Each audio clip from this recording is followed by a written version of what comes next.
Assalamualaikum warahmatullahi wabarakatuh.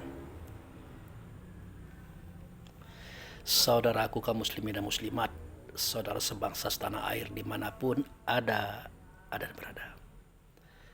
Berjumpa kembali dengan saya Abu Fikri dalam rangka kebaikan dan kebenaran untuk mempermudah langkah-langkah kita menuju jalan selamat, yaitu Allah dan Rasulnya. Saudaraku, hari ini adalah puasa yang ke-16. Otomatis tausiah kita juga tausiah pada episode yang ke-16. Biasanya malam nanti atau malam besok di masjid-masjid memperingati nuzul Quran atau turunnya Quran. Jadi bersama dengan itu kita mencoba sedikit menjelaskan tentang nuzul Quran.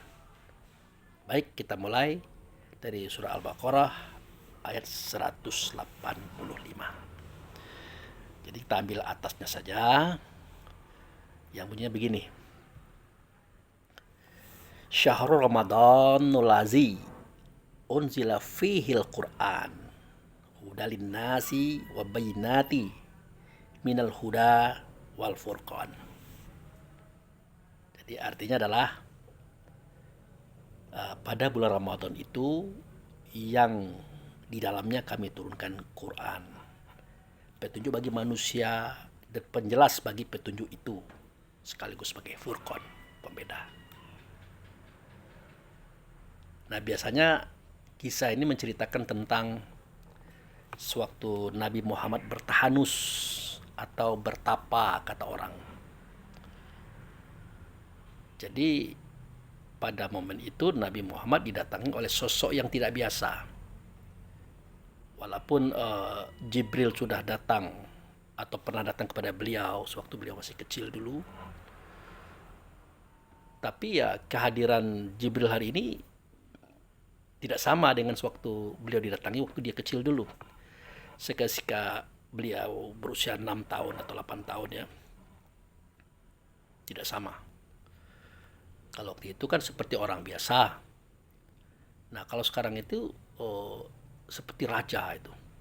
Dia bersayap, dia bermahkota seperti raja. Nah, dari kejauhan itu Nabi Muhammad melihat dia itu besar, bahkan cahaya matahari di awal siang ya itu tertutup dengan bayangan Jibril itu, saking besarnya beliau tuh. Tapi lama-lama dia mengecil. Dan sama besar, sama tinggi dengan Nabi Muhammad. Oh, jadi Pak Abu berkata ya di awal matahari, di momen fajar. Sedangkan yang lain mengatakan di malam hari. Ya mungkin itu tidak perlu kita bahas. Yang pasti Muhammad bisa melihat dia dari jauh. Kalau malam biasanya tidak kelihatan. Kalau ini kelihatan. Artinya di awal daripada fajar itu sendiri. Terkala matahari mulai menyingsing. Hampir siang. Jadi seketika beliau berhadapan dengan Jibril saat itu, Jibril itu tidak berbahasa basi. Dia langsung berkata kepada Muhammad, Muhammad baca. Jadi ada lembaran yang dibawa oleh beliau dan disuruh Muhammad baca. Lalu Muhammad berkata, la anabi qori, aku ini tidak bisa membaca dan tidak biasa gitu. Nah, oleh Jibril dia dirangkul. Ya tambah takutlah Muhammad. Takut yang pertama belum selesai, disusul dengan takut yang kedua, dia mendekat pula. Ini udah merangkul pula dikuat-kuat. Tambah gemetar Muhammad. Dilepaskan. Diperintahkan lagi baca. Jawabnya sama, la anabi qori. Dirangkul lagi. Tambah takut dia. Nah, pada rangkulan yang ketiga, itu Muhammad seperti bangun dan tidur. Dia melihat awal dan akhir zahir dan batin. Dia menyadari bahwa orang ini bukan orang biasa. Yang merangkul memeluk dia ini bukan orang biasa. Akhirnya orang itu berkata, akulah Jibril, menyampaikan informasi Allah dan Rasul yang ada pada diriku kepadamu, wahai Muhammad. Nah, bacalah, sebutlah kisah awal dan akhir, zahir dan batin, untuk beberapa kalimat saja. Nah, akhirnya Muhammad dapat mengucapkannya. Itu ada pada surah Al-Alaq ayat 1 sampai 5. Bunyinya, Iqra bismi rabbikal ladzi khalaq. Khalaqal insana min 'alaq. Iqra wa rabbukal akram. Alamal insana bil qalam. Dan seterusnya. Begitu. Selesai. Oke, Muhammad, sampai jumpa lagi. Akhirnya beliau tadi pergi seperti terbang ke angkasa, kembali membesar, hilang. Jadi karena psikologi Muhammad waktu itu sedang tidak stabil. Satu, karena dia ketakutan. Yang kedua, dia sedang mengalami keletihan menghadapi beban awal dan akhir, zahir dan batin. Apalagi beliau pernah mendengar kisah-kisah para pendeta, para rahib, orang Yahudi dan Nasrani, tentang cerita malaikat dan para nabi-nabi. Di situ baru beliau tahu kalau dia sebentar lagi akan dapat tugas berat. Tapi apakah dia nabi atau bukan, beliau tidak tahu. Makanya seketika dia pulang, dia minta istrinya beliau, Bunda Khadijah, menyelimuti karena takut. Nah, akhirnya Bunda Khadijah memberikan ketenangan. Wahai abangku, suamiku, tenanglah engkau. Engkau adalah orang baik, orang benar, orang jujur, orang ikhlas. Tidak mungkin yang datang kepada engkau itu adalah sesuatu yang lain daripada itu. Pasti dia adalah orang baik, orang benar. Apa yang disampaikan kepadamu itu bukan mimpi. Itu suatu fakta yang disimpulkan dalam bentuk awal dan akhir, zahir dan batin. Nah, besok kita ke rumah pamanku, Waraqah bin Naufal. Kita tanyakan persoalanmu itu apa sebenarnya. Baik Bunda, kita akan berangkat ke rumah pamanmu. Singkat cerita, besok Nabi Muhammad dan Bunda Khadijah berangkat ke rumah pendeta namanya Waraqah bin Naufal. Ini pendeta ini orang Nasrani, saudara. Disitulah Khadijah menceritakan awal dan akhir semua pengalaman Muhammad di Gua Hira.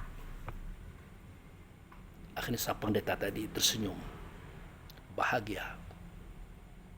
Dia berkata kepada Khadijah, wahai anandaku, ponakanku, suamimu inilah yang dikatakan oleh Isa ibnu Maryam, yang bakal meneruskan perjuangan Isa. Dia akan menjadi saksi, dia akan jadi ses akhir zaman. Dia adalah nabi terakhir. Begitu pamanku? Ya, adalah nabi terakhir. Ciri-cirinya sudah lengkap seperti yang kau ceritakan hari ini kepadaku. Nah, Waraqah bin Naufal ini orangnya buta, saudaraku. Tidak melihat. Nah, akhirnya Waraqah bin Naufal pun menyambung kisah. Nanti akan terjadi, wahai ponakanku, wahai anandaku, suamimu ini akan diusir oleh keluarganya, akan dikejar-kejar, bahkan akan dibunuh, diperangi oleh keluarganya. Kau akan lihat. Itulah konsekuensi dari seorang nabi atau utusan Tuhan. Yang datang kepadanya itu adalah Namos atau Jibril, utusan Tuhan, wujud serta Tuhan. Padanya adalah Allah dan Rasul. Di sisi lain, di alam sana, dialah awal, dialah akhir, dialah asal kita, dan dialah tempat kembali kita. Dia adalah Adam, saudaraku. Jadi dari dulu cerita Adam ini sudah, cuma terputus di era kita. Jadi momentum Muhammad mendapatkan informasi dari Jibril itu tanggal 17 Ramadan. Sebaliknya ataupun di atasnya, kalau boleh kita ceritakan, seketika Allah menyatakan dirinya pada Rasul. Seandainya situ ada bulan, ada tanggal, tentu tanggalnya adalah 17 Ramadan. Seketika Allah dan Rasul nyata pada Adam, kalau ada bulan dan tanggalnya, pastilah waktu itu adalah tanggal 17 Ramadan. Nah, seketika Adam menjelmakan dirinya sebagai Jibril, pada waktu itu kalau ada bulan dan tanggal adalah pada tanggal 17 Ramadan. Terakhir, jika dia nanti menyampaikan informasi Allah dan Rasul kepada utusan terakhirnya pada itu, pastilah tanggal 17 Ramadan. Kebenaran tanggal sudah ada, bulan sudah ada. Itu saudaraku. Nah, akhirnya sebuah kisah dan cerita itu dituliskan oleh sepupu beliau, anak angkat beliau, calon menantu beliau, calon panglima perang beliau, yaitu Imam Ali karamallahu wajahahu. Itu Nabi Muhammad memberikan gelar kepada dia, kepada Ali tadi. Karena Ali ini, maaf, belum pernah melihat kelaminnya, al-fitalnya, belum pernah. Dan dia malu betul kalau melihat itu. Belum pernah. Kita tidak tahu apa maksud Allah menjadikan dia seperti itu. Ternyata nantinya, jika Nabi Muhammad ini wafat, yang akan memandikan beliau adalah Ali karamallahu wajahu. Ali yang wajahnya dimuliakan oleh Allah, karena tidak pernah melihat kelamin dirinya, apalagi kelamin orang lain, termasuklah alat kelaminnya Nabi Muhammad nanti seketika dia wafat. Itu saudaraku. Nah, jadi tujuan Quran diturunkan itu adalah untuk pedoman bagi yang Isra sekaligus yang Mi'raj. Siapa itu Pak Abu Fikri yang Isra dan yang Mi'raj? Nah, yang Isra itu adalah kita ruh, kita mukmin, diri kita sebelah diri ini diisrokan. Dari mana? Dari alam kelahiran menuju kepada alam kematian. Nah, di dalam Isra itu nanti diri kita akan banyak mendapatkan masalah, baik dan buruk, benar dan salah, hitam dan putih, dan banyak lagi. Butuh pedoman, saudaraku. Butuh panduan, butuh arahan. Itulah dia kitab Quran. Di dalamnya ada suara Allah, suara Rasul yang nyata pada Adam. Waktu itu dia Jibril, disampaikan kepada Nabi Muhammad. Ditulis di atas pelepah kurma, batu-batu, kayu-kayu, tulang-tulang, kulit-kulit hewan, untuk menyimpan jangan sampai hilang catatan wahyu itu. Nah, di sisi lain, para sahabat menulis juga. Artinya para sahabat Nabi ikut menulis. Bukan hanya sekretarisnya saja, sahabat Nabi semuanya ikut menulis. Kenapa? Menarik. Apa yang menjadi pedoman Allah Rasul menarik, maka ditulis oleh mereka. Jadi tukang tulis itu banyak. Itu saudaraku. Nah, nanti akan datang waktunya seketika Nabi Muhammad sudah wafat, timbullah ide untuk mengumpulkan pelepah kurma, batu-batu, kayu-kayu, tulang-tulang, kulit-kulit hewan tadi, yang di situ tertulis catatan wahyu, catatan kata suci Nabi Muhammad kepada kaum dan umatnya. Dibuatlah juz, nama surat dan ayat. Tapi pada waktu itu ada pertikaian, ada pertentangan. Pertikaian itu adalah karena Nabi Muhammad tidak membuat juz, tidak membuat nama surat, tidak membuat ayat, apalagi buku. Nah, sahabat-sahabat tidak memperlakukan itu. Nah, oleh karena terjadinya perang Yamamah, yaitu antara kaum muslimin yang dipimpin oleh Khalifah Abu Bakar melawan umat Islam juga yang sudah membelot, yang sudah berkhianat, yang sudah jauh daripada kebenaran Islam, yaitu murtad, dipimpin pula oleh para nabi palsu. Nah, waktu itu terjadi peperangan. Nama peperangan itu Yamamah. Kalau boleh kita katakan itu peperangan itu antara sahabat Nabi dengan sahabat Nabi. Karena mereka menjadi nabi palsu itu, dan pengikut-pengikutnya tadinya adalah kaum Muhammad, umat Muhammad, dan sama-sama berperang bersama Muhammad melawan orang kafir. Tapi karena kedudukan, kekuasaan, kejayaan duniawi, mereka pun memproklamirkan sebagai nabi. Ya, di antara mereka itulah Sajjah Tamimiyah, Tulaiha bin Jarrah, Musailamah Al-Kadzab, dan ada beberapa orang lainnya. Jadi Nabi itu enak, dilayani oleh kaum, oleh umat, diberi makan, minum, dan dimanjakan. Padahal Nabi Muhammad tidak begitu. Kalau Nabi Muhammad itu dia tidak menerima zakat. Tidak ada Nabi Muhammad menerima zakat. Tidak mendapatkan harta rampasan perang.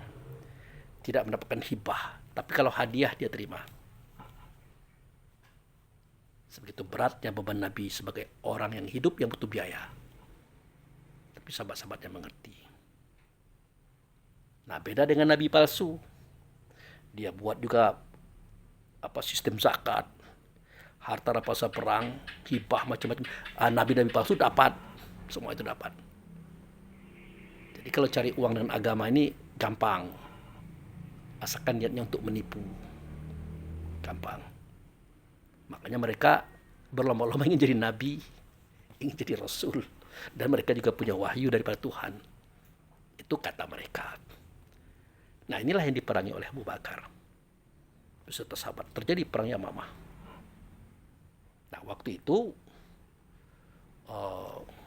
gugurlah 70 orang yang termasuk hafiz wahyu lah, katakan begitu. Maka timbul kecemasan Ali bin Abi Thalib. Dia ngomong kepada Umar, "Ya Umar, kalau aku lihat dalam perang Yamamah kemarin yang gugur itu sangat banyak sekali. Di antaranya 70 orang hafiz wahyu. Jadi bagaimana kira-kira kalau catatan wahyu, catatan kata suci daripada baginda Rasulullah kita kumpulkan, kita buat juznya, nama suratnya, ayat-ayatnya. Bagaimana kira-kira?" Mendengar itu Umar melotot. Kata Umar, "Kamu jangan coba-coba mengajarkan saya untuk melakukan sesuatu yang tidak pernah dibuat oleh Rasulullah." Bayangkan saudaraku. Nah, ini kan jarang diketahui oleh kaum dan umat akhir zaman. Dikiranya Nabi menyusun kitab, membuat buku seperti Quran hari ini. Tidak. Beliau tidak ada urusan di situ. Nah, oleh Ali dijelaskan, Umar, kalau kita kan enak. Pertama, kehidupan kita belum begitu maju. Lingkungan kita belum begitu luas. Kalau ada kendala, permasalahan, kan kita langsung tanya kepada Rasulullah. Jawabannya sudah ada. Nanti umat setelah kita, kawasannya semakin luas, pulau semakin banyak, permasalahannya semakin rumit dan runyam. Kemana mereka mau cari pedoman? Penyelesaian persoalan itu, permasalahan itu, kemana? Akhirnya Umar berpikir, oh iya juga. Baik, kalau begitu, aku setuju. Salaman. Akhirnya mereka berdua menghadapi Abu Bakar As-Siddiq. Yang waktu itu beliau adalah khalifah setelah Nabi Muhammad wafat. Sama, ditolak juga. Setelah dijelaskan, oh iya. Kemudian dipanggil Zaid bin Sabit, ketua daripada penulisan kitab-kitab atau wahyu yang disampaikan oleh Nabi Muhammad kepada kaum dan umat saat itu. Sama, marah juga, ngencang juga dia. Apakah engkau wahai khalifah tidak memerintahkan aku membuat sesuatu yang tidak pernah dibuat oleh Rasulullah? Akhirnya dijelaskan oleh Abu Bakar, oleh Umar, oleh Ali. Oh iya kalau begitu. Oke, siap. Nah, itu saudara. Jadi kalau ini dikatakan bid'ah, maka inilah bid'ah yang paling besar. Membuat sesuatu yang tidak pernah dibuat oleh Nabi. Nah, inilah bid'ah yang paling besar. Kalau itu dikatakan bid'ah. Tapi umat akhir zaman kan kadang-kadang tidak sampai ke situ pemikirannya. Segala sesuatu yang tidak pernah dibuat oleh Nabi Muhammad, kalau kita buat, kita lakukan bid'ah. Al bid'atu dolalah, adolalah finnari. Kata siapa? Kata Nabi Muhammad. Jelas kalimat ini. Tetapi sahabat ataupun kita hari ini kurang jeli menatap kalimat itu. Di mana kurang jelinya? Nah, dikatakan al bid'atu dolalah, adolalah finnari. Yang namanya bid'ah itu kamu melakukan perbuatan yang tidak dibuat oleh Nabi Muhammad dalam bentuk kesesatan. Nah, kalau itu terjadi, ya nerakalah tempat kamu. Itu maksudnya.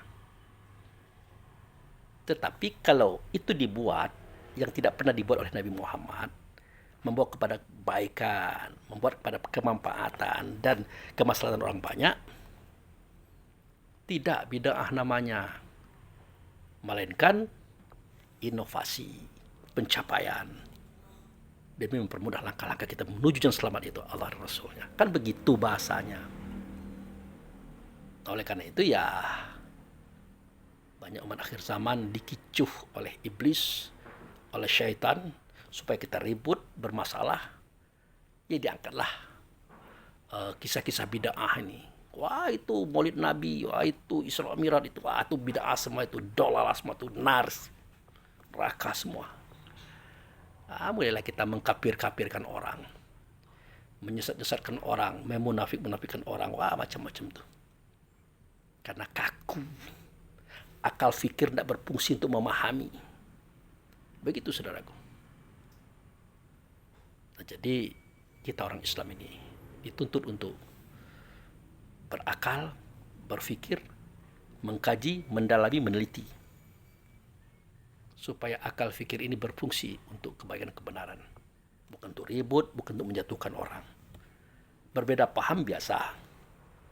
Karena kapasitas akal kita, ukuran akal kita, kemampuan akal kita tidak sama antara satu dengan yang lainnya. Maka wajar terjadinya perbedaan cara berfikir, cara bertindak dan berbuat. Yang penting tidak ada salahnya daripada Allah Rasul. Gitu saudaraku. Nah sekarang mari kita masuk kepada hakikat nuzul Quran.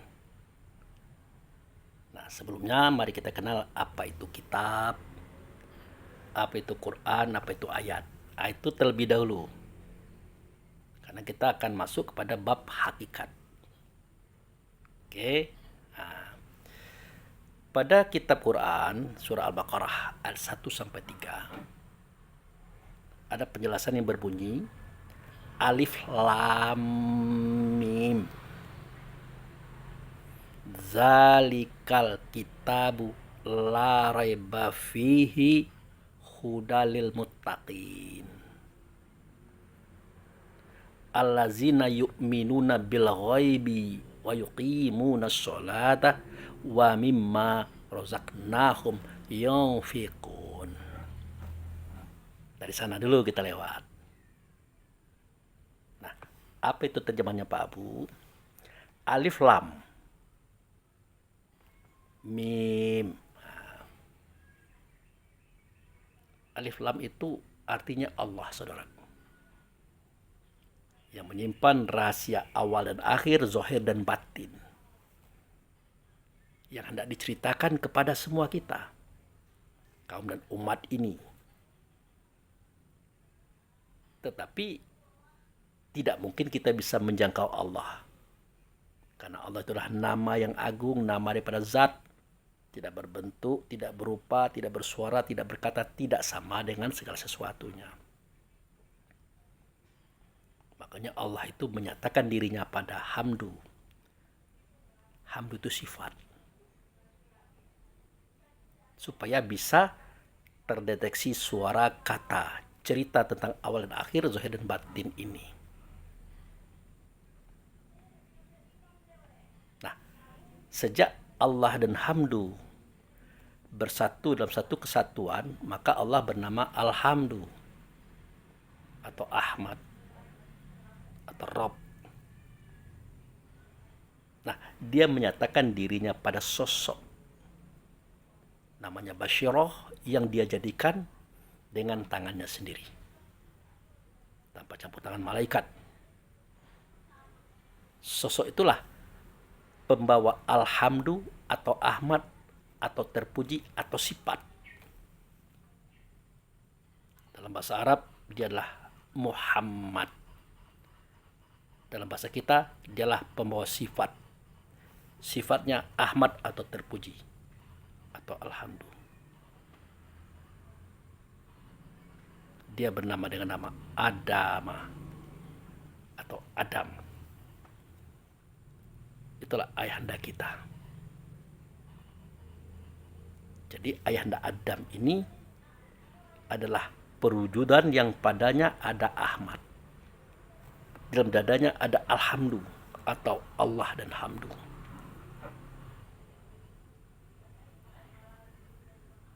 Jadi dia disebut juga Mim atau Muhammad, pembawa sifat. Tapi isi dalamnya adalah Ahmad. Kalau Nabi Idris, Nuh, Hud, Lut, Saleh, Ibrahim, Ismail, Ishak, Yakub, Yusuf, Ayub, Suaib, Musa, Harun, Daud, Sulaiman, kemudian Zulkifli, Yunus, Ilyas, Ilyasa, Zakaria, Yahya, Isa, termasuk Nabi Muhammad bin Abdullah ini. Semua mereka tadi berhak disebut Muhammad atau orang yang membawa sifat, tapi isi dadanya bukan Ahmad, melainkan turunannya Ahmad, yaitu Hamdu. Intinya sidik, amanah, tabligh, fatanah, termasuk kita. Nah, itu saudaraku, dalam perwujudan ruh diri mereka masing-masing. Jadi alif lam mim di sini, mimnya betul Muhammad, artinya orang yang membawa sifat, tapi sifat yang dia bawa adalah Ahmad, bukan Hamdu. Selain pada beliau itu Hamdu semua. Nah, mim di sini adalah ayahanda Adam, saudaraku. Seketika di surga namanya Adam, tapi seketika dia turun menemui putra-putranya berupa nabi dan rasul, para raja-raja, namanya bukan lagi Adam, tapi laki-laki perkasanya Tuhan. Kalau dalam bahasa Ibraninya Gibra'il. Gibra itu artinya laki-laki perkasa, Il itu Tuhan. Dalam bahasa Arab Jibril. Nah, itulah yang menemui Muhammad di dalam Gua Hira. Ayahnya sendiri itu, saudaraku, bapanda Adam, tapi bernama dengan nama Jibril. Itu dulu yang perlu kita ketahui. Nah, ternyata kitab, Quran dan ayat itu adalah satu kesatuan. Ada di Allah, ada di Rasul, ada juga di kita. Tergantung fungsi-fungsinya. Apakah dalam dada kita ada kitab, Pak Abu? Ada. Ada Quran, Pak Abu? Ada. Ada ayat, Pak Abu? Ada. Yang perlu kita pahami sekarang itu adalah kitab, Quran, ayat yang turun ianya pada tubuh kita. Yang hari ini akan kita buka, kita bongkar nuzulnya, saudaraku. Gitu. Nah, dikatakan pada kitab Quran, karena itu kalimat Syahrul Ramadan unzila fihil Quran. Ada kan? Al-Baqarah 185. Syahrun, momentum itu artinya. Ramadan, panas pembakar. Padanya diturunkan Quran.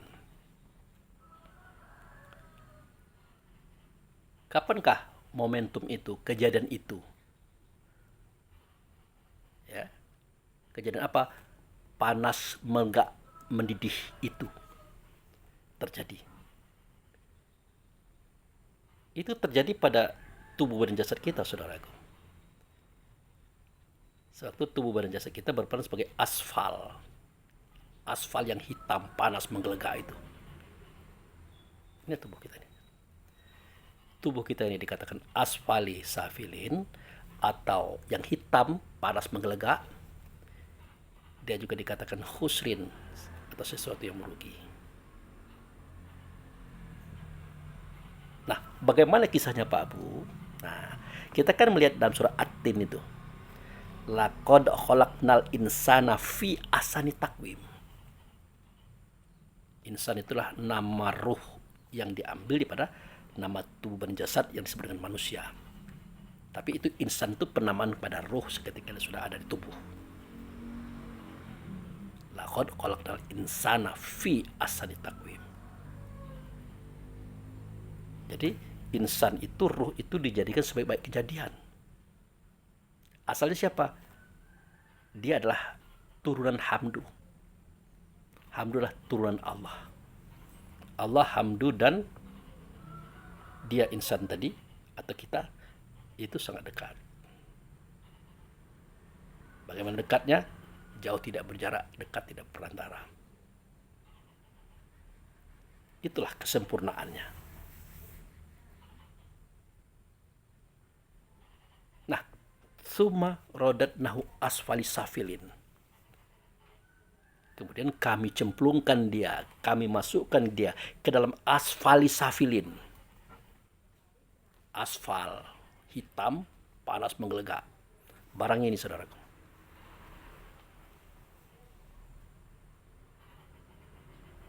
Hitam, panas, menggelegak. Itulah Romad atau Ramadan. Ke dalam itulah kitab diturunkan, Quran diturunkan, ayat diturunkan, ruh diturunkan. Karena ruh itulah diri kita sebelah diri. Dia bisa bernama ayat, bisa bernama Quran, dan bisa bernama kitab. Coba lihat di surat Al-Ankabut ayat 49. Kalau tidak salah Al-Ankabut itu surat nomor 29 ayat 49. Apa bunyinya? Bal huwa ayatu bainatu fisudur allazina utul ilmu wa may yaj'alu bi ayatina ila zalimun. Sesungguhnya kitab itu adalah Quran. Quran itu adalah ayat, ada dalam diri kamu. Tepatnya pada dada kamu. Tepatnya di hati kamu. Dia itu terang, bainah. Terang, jelas, menerangi. Tidak ada yang mendustakan dia kecuali orang yang zalim. Itulah manusia, saudaraku. Dia adalah asfali safilin. Dia adalah Romad, dia adalah Ramadan yang panas menggelegak itu. Itu, saudara. Mengapa tubuh badan jasad kita itu dikatakan asfalisafilin, asfal yang panas hitam menggelegak, atau romat atau Ramadan. Mengapa? Karena tubuh badan jasad kita itu terjadi dari 4 anasir. Pertama, anasir angin, namanya roh rehan. Kedua, anasir air, namanya roh rahmani. Ketiga, anasir tanah, namanya roh jasmani. Keempat, anasir api, namanya roh idafi. Jadi anasir angin diberi gelar hawa, anasir air diberi gelar nafsu, anasir tanah diberi gelar dunia, anasir api digelar setan. Jadi anasir angin, air, tanah, api, rehan, rahmani, jasmani, idafi, hawa, nafsu, dunia, setan. Kalau di satu digabungkan jadilah dia romat atau Ramadan, panas membakar. Nama lainnya adalah asfalisafilin. Ke dalam inilah roh itu dimasukkan, ayat itu diturunkan, Quran itu diturunkan, kitab itu diturunkan. Itulah nuzul Quran. Itu saudaraku. Jadi tidak semua pelajaran agama itu bermula pada diri kita, sejatinya begitu.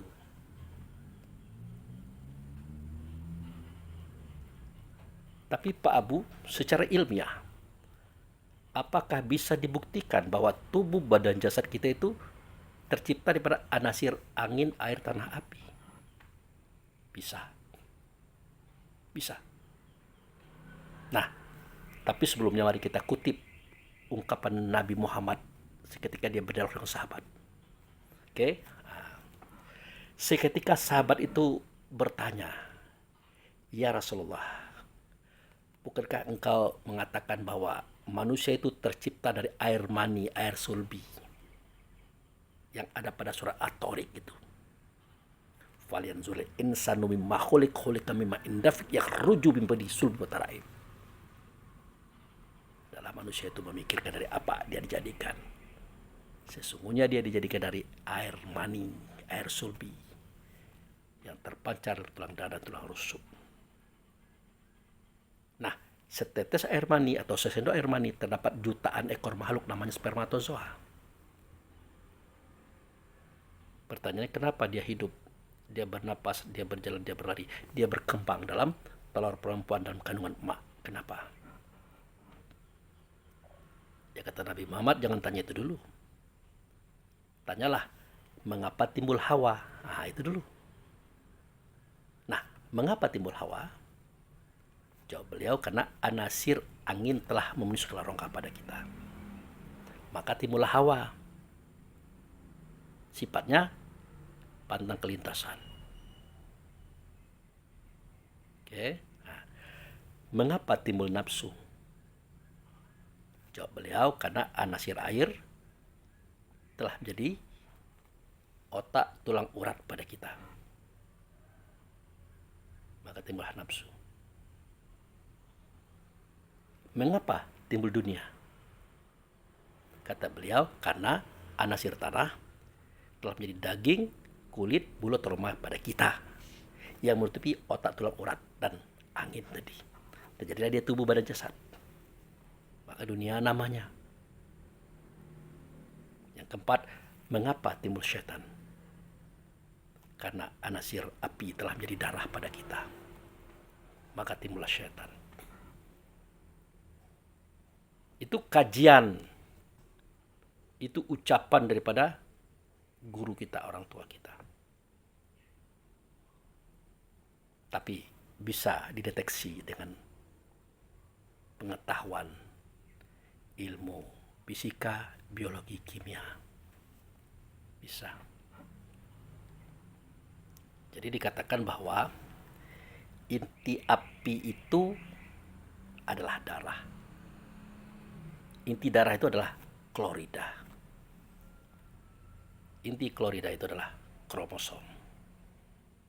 2 simbolnya, X dan Y.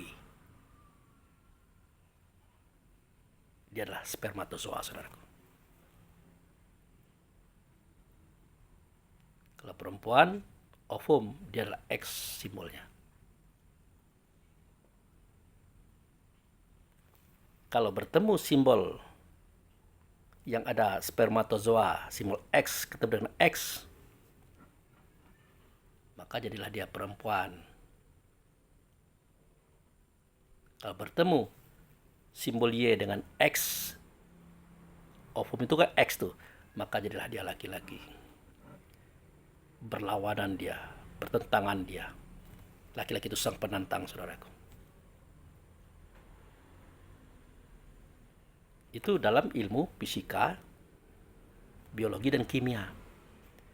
Nah, di dalam lambung kita terdapat dua kekuatan. Satu klorida, itu inti api. Yang satu lagi asam, HCl. Kalau ada makanan minuman masuk ke lambung, maka berhubunglah klorida dengan HCl. Klorida itu api, itu panas. HCl itu adalah asam, itu tajam. Itu yang menghancurkan makanan.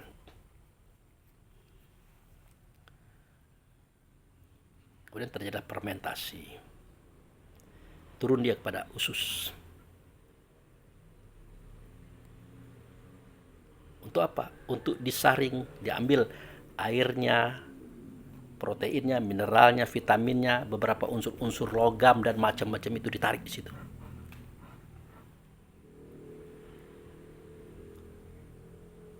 Kemudian dikirim ke limpa, diseleksi. Kemudian dikirim ke tulang belikat. Setelah itu dikirim lagi ke limpa, dibagikan ke jantung, namanya kolesterol. Dibagikan ke empedu, namanya enzim. Nah, kolesterol itu berwarna putih ke kuning-kuningan. Seketika oksigen masuk, udara masuk melalui paru-paru, dia bertemu dengan kolesterol berwarna putih ke kuning-kuningan, maka dia berubah jadi merah. Jadilah dia darah pada kita. Kalau enzim tadi yang ada di empedu, dia bersifat untuk membantu gerakan yang ada pada klorida dan asam yang ada di lambung. Kalau mereka tidak mampu lagi untuk mencerna makanan, karena makanan itu terlalu keras.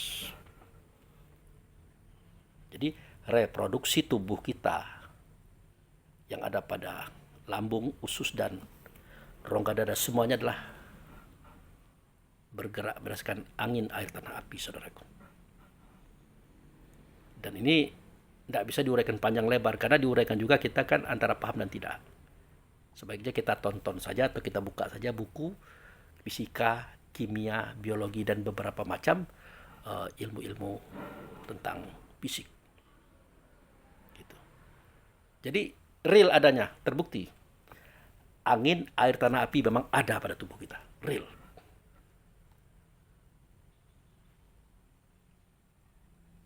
Nah, sedangkan yang mengontrol semua itu, yang mengatur semua itu, ada dianya yang disebut dengan helium. Helium itu artinya kesadaran tertinggi. Dalam bahasa lain dia adalah ruh. Ruh, saudaraku. Nah, kalau di semesta itu, semesta ini dipenuhi oleh hidrogen dan dipenuhi oleh oksigen. Oleh helium, oleh kesadaran tertinggi, hidrogen oksigen ini ditemukan, terjadi benturan, terjadi percikan, namanya kilat atau borok, terjadi petir atau guru, itulah api. Sekarang tidak lagi hidrogen, tidak lagi oksigen, tapi sudah ada klorida di situ. Turunlah dia dalam bentuk hujan. Kebenaran, laut itu tawar, tidak asin, tapi dia mengandung natrium.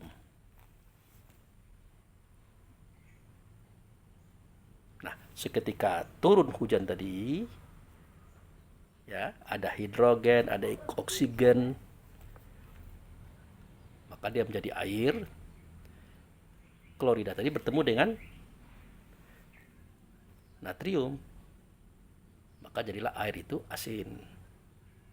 Jadi laut itu asin. Bukan karena air mata Adam, tidak. Itu saudaraku. Oke, tidak usah panjang-panjang cerita ini. Nanti kita kebingungan. Kenapa? Karena bukan bidang kita juga. Dan cerita kita tidak itu. Tapi intinya benar. Bahwa pada tubuh kita ada nasir angin, air, tanah, api. Nah, secara psikologi, kejiwaan, dia panas. Dia menggelegak, dia mendidih. Namanya asfalisafilin. Nah, ke dalam itulah kitab Quran ayat diturunkan dalam bentuk ruh. Maka dikatakan oleh Allah dan Rasul pada surah As-Sajdah ayat 9, kan ada itu. Sumasawahu wa nafakha fihi miruhihi wa ja'alakum sam'a wal absara wal afidah qalilan ma tashkurun. Maka aku sempurnakanlah batang tubuh itu seketika dia berada pada usia 4 bulan 10 hari. Waktu itu sedang panas-panasnya, sedang hangat-hangatnya, sedang mendidihnya dia. Itulah itulah Ramadan. Maka ditiupkanlah ruh ke dalamnya, ayat ke dalamnya, Quran ke dalamnya, kitab ke dalamnya. Itu terjadi pada setiap kita, saudaraku. Ingat, terjadi pada setiap kita. Jadi nuzul kitab, nuzul Quran, nuzul ayat, nuzul roh itu pada momentum 4 bulan 10 hari. Tubuh itu berusia dalam kandungan emak. Jadi kitab itulah, Quran itulah, ayat itulah, ruh itulah yang mendengar di telinga, yang melihat di mata, mencium di hidung, bersuara berkata di lidah, berpikir di otak, merasa di hati. Dan dia berfungsi mendeteksi persoalan yang ada dalam tubuh yang ditimbulkan oleh hawa nafsu dunia setan, nasir angin, air, tanah, api, dengan sifat-sifatnya tadi. Kan dikatakan bahwa nasir angin namanya roh rehan, sifatnya pandang kelintasan. Artinya apa? Dia tidak suka melihat orang senang, melihat orang lebih, orang pintar, orang kaya, timbul iri dengkinya. Itu sifat daripada asfalisafilin. Kemudian anasir air namanya roh rahmani, itu pantang kerendahan, maunya tinggi, maunya hebat, maunya besar. Tidak mampu gajinya, tidak dapat uangnya, dia ciptakan bagaimana cara dapatnya agar tampil mentereng, tampil hebat, head. Akhirnya dia korupsi. Kemudian anasir tanah namanya roh jasmani, sifatnya rakus, pada kekurangan. Uang sudah banyak, harta sudah banyak, pangkat sudah tinggi, masih juga ngintip uang orang, mengambil uang orang dengan berbagai macam cara.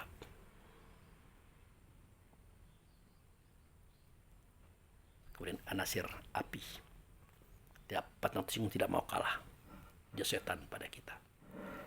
Lengkap itu. Maka jika tubuh ini dikatakan asfalisafilin, itu sudah benar. Dia panas, dia mendidih, dia hitam. Makanya namanya asfalisafilin atau asfal, saudaraku. Dia rendah, diinjak-injak kalau di jalan itu. Nama lainnya juga adalah Ramadan atau Romad, yang panas itu. Nah, di momentum turunnya ruh atau ayat atau Quran atau kitab, itulah disebut nuzul Quran pada diri kita masing-masing. Oke. Nah, makanya tidak salah kalau Allah mengatakan syahrul Ramadan, ya, fihi unzilal Quran. Ya. di momentum yang panas menggelegak itu diturunkanlah padanya di dalamnya Quran. Makanya surat Al-Ankabut, surat nomor 29 ayat 49 itu kan menjelaskan itu. Kitab itulah Quran, Quran itu adalah ayat alam dada kamu. Dia ada di sini. Apa fungsinya? Musaddiqal lima ma'akum wala takunu awal kafirun bi. Itu saudaraku. Itu fungsinya. Oke, kita lihat ayatnya. Nah, ini dia. Wa aminu bima anzaltu musaddiqal lima ma'akum.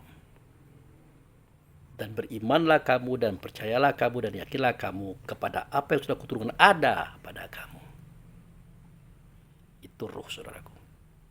Fungsinya musaddiqal lima ma'akum. Dia memperbaiki apa yang kurang pada kamu. Yang pantang kelintasan tadi, pantang kerendahan, pantang kurang, pantang kalah tadi. Dia memperbaiki akhlak dan kepribadian kita, etika dan adab kita. Kalau dia salah, itu ruh itu memperbaiki. Nah itu. Makanya wala takunu awal kafirun bih. Janganlah kamu menjadi orang yang pertama kali mengingkari dia itu. Karena dia itulah utusan Tuhan juga. Suara Allah, suara Rasul, suara Ayanda Adam nyata di dia. Tapi tidak dalam bentuk suara, huruf kata, dalam bentuk rasa. Itu. Kemudian wala tastaru bi ayati samanan qalila. Nah, itu dia. Dan jangan pula kamu jual ayatku itu. Nah, jadi roh itu banyak namanya, saudaraku. Di antaranya ayat. Kadang-kala kalau dia dibaca, kalau dia diperhatikan namanya Quran. Kalau dia menyimpulkan ataupun menyimpan rahasia awal dan akhir namanya kitab. Ada di sini katakan ayat. Wala tastaru bi ayati samanan qalila. Janganlah kamu jual ayatku itu. Rohmu itu dengan akal fikirnya demi uang yang sedikit. Misalnya saya ini hakim, mengolah satu kasus, si A itu salah, si B yang benar. Nah, si B itu bisa salah oleh saya, karena saya hakim, karena saya dibayar dengan uang 1 triliun, banyak. Tapi kata Allah, itu uang sedikit. Kalau dibanding dengan ayat tadi, sedikit itu. Contoh, Pak Abu, menangkan kami, menangkan saya, ini uang 1 triliun. Banyak itu? Iya, banyak lah. Tapi di catatan, ayat pada Pak Abu kami ambil. Caranya kami tembak kepala Pak Abu.